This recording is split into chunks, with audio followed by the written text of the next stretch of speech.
Nabila Fauzia dari kelas pemasaran 2I. Di kesempatan kali ini, saya akan berbagi ilmu tentang human capital. Tidak perlu lama-lama lagi, yuk simak videonya. Human capital atau modal manusia.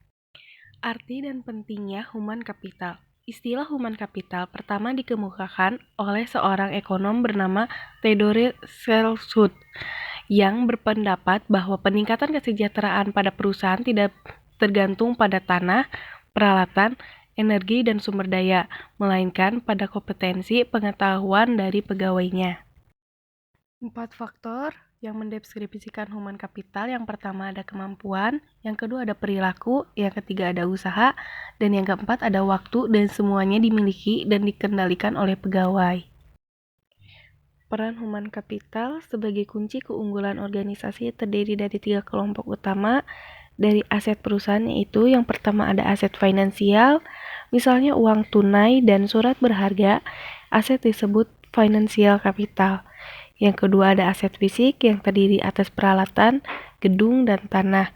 Dan yang ketiga ada aset tak berwujud, yaitu modal organisasi, aliansi bisnis, pelanggan, merek, reputasi, dan modal intelektual. Hubungan kompetensi karyawan dengan human capital. Dalam meningkatkan kompetensi karyawan, tantangan utama yang harus diperhatikan yaitu kompetensi harus sesuai dengan strategi bisnis, dan kompetensi juga perlu diciptakan melalui lebih dari satu mekanisme.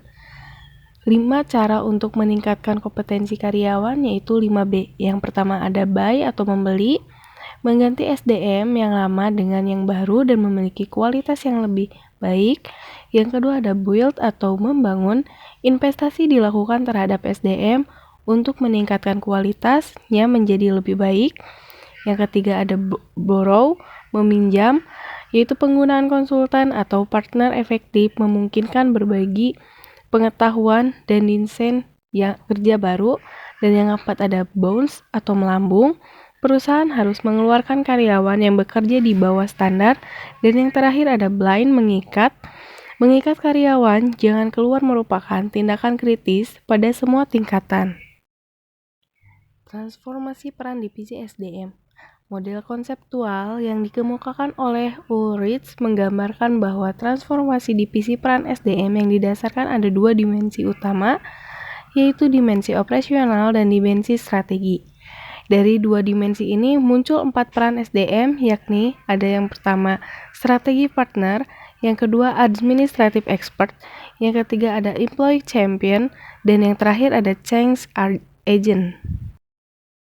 Tingkat kompetensi dalam sistem pengukuran human capital. Yang pertama ada activity level, yaitu pengukuran aktivitas rutin SDM seperti rekrutmen, pemberhentian, promosi, dan lain-lain untuk syarat laporan internal.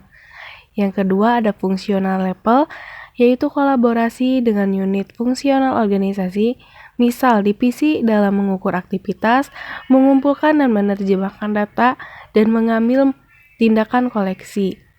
Dan yang ketiga ada strategi level, yaitu tingkatan analisis tertinggi sehingga dapat memberikan gambaran perusahaan secara penuh, memberikan pemahaman hubungan antara SDM, strategi, dan kinerja.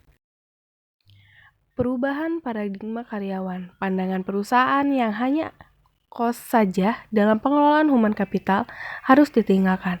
Artinya, investasi dalam SDM dipandang bukan sebagai biaya saat ini, melainkan investasi aset masa depan.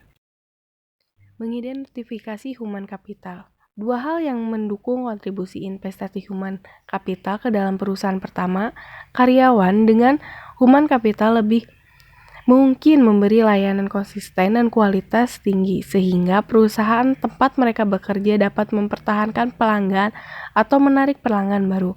Kedua, pelanggan potensial dapat menggunakan kualitas human capital dari karyawan perusahaan sebagai alat penyaring untuk memilih layanan yang mereka sediakan. Untuk keberhasilan perusahaan, proses dan bisnis apapun tergantung pada 3 keterampilan, yaitu commodity skill, rare price skill, proprietary skill.